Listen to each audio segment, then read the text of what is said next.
So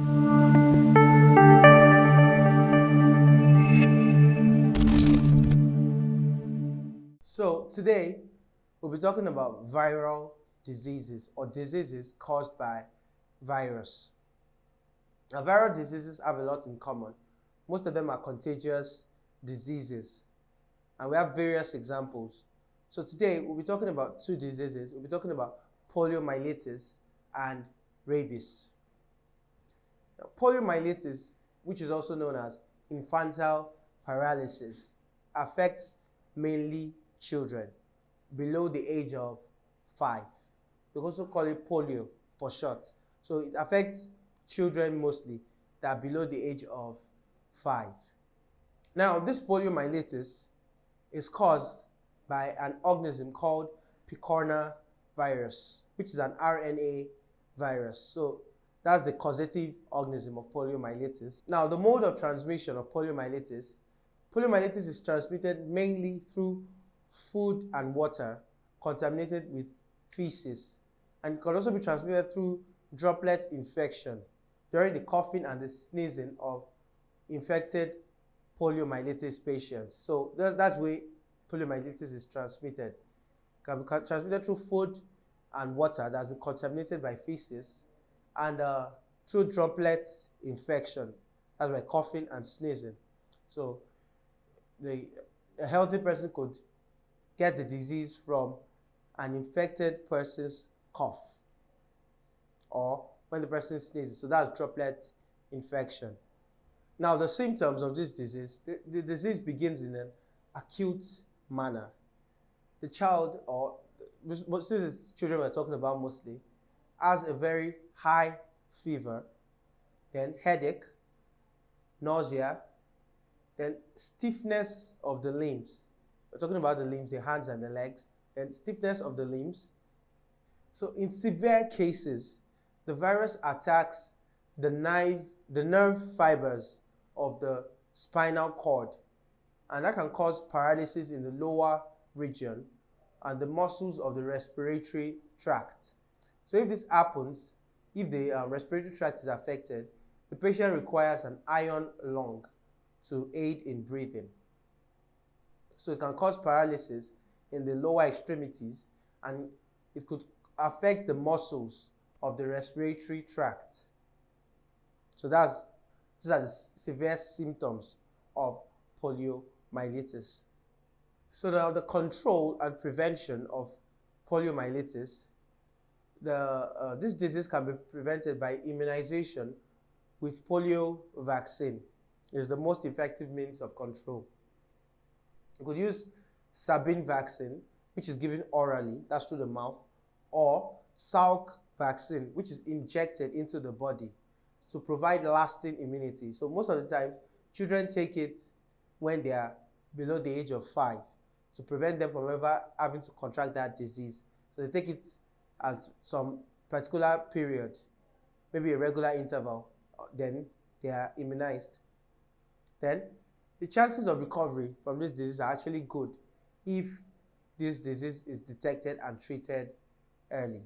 So another viral disease that we have is rabies. Now, rabies is also known as hydrophobia, which means the fear of water. The disease could be very fatal.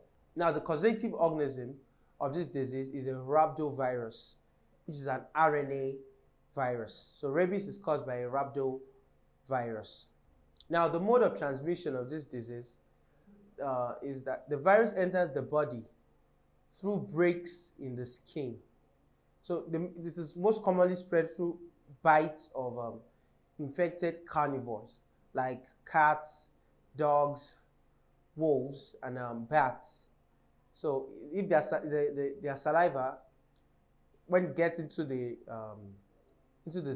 body of a person, the person can be infected by rabies. So if a dog or a cat or a wolf or even a bat that has been infected by rabies or that has rabies in its system bites a healthy person, the person can be infected by rabies through the saliva.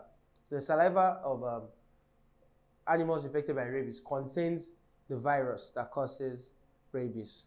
Now, what are the symptoms of rabies? On the onset, we have high fever, severe headaches, and sore throats. So the symptoms are the early onset or the early stages of rabies. Then, as the sickness progresses, as the disease progresses, the patient shows fear at the sight of water and behaves as though they are mad. The patient behaves as though they are mad. That's why we call it hydrophobia. So this, the patient shows fear at the sight of water. The person sees a large water body, the person begins to show fear. And the patient begins to behave as if they are mad. So that is why, that's why we call it hydrophobia. And that's why we say, that when everybody are insulting someone, they could say the person is behaving rabidly, or they say a dog is behaving like a rabid dog. That is madness. So the patient shows fear of water and some signs of madness. The patient behaves as if they are mad. Now, as the disease progresses, the patient displays great thirst, delirium. That means the person begins to exhibit delirium, like the person isn't in the right state of their mind, and crippling convulsions. The person begins to experience convulsions, and the patient can eventually die, and death is usually due to respiratory paralysis. And the duration of this sickness is between 2 to 6 days. Within 2 to 6 days, a person can be dead from rabies. Now, the control and prevention of rabies. Since we said rabies is spread most commonly through bites from infected carnivores. So one way we can prevent this disease is by compulsory immunization of dogs and cats, and also destruction of strays. We shouldn't allow local strays to just roam around. Those are easy carriers of the disease. They could bite healthy people and infect them with their disease. And also quarantining animals that have been infected by rabies before they are admitted into the country. So even whether they are infected or not, when animals get into a new country, they should be quarantined to ensure they don't spread any disease or a disease like rabies. So this one falls under treatment majorly.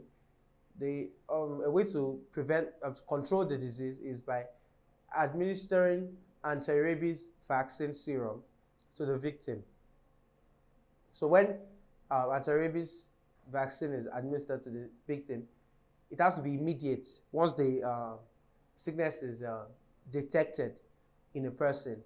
Also, infected persons should be isolated throughout the duration of the illness to ensure they don't spread it to other healthy people. So that's the end of today's video on diseases caused by virus. In our next video, we'll be talking about some other diseases caused by virus. We'll be talking about chicken pox and some other ones. So see you in our next video.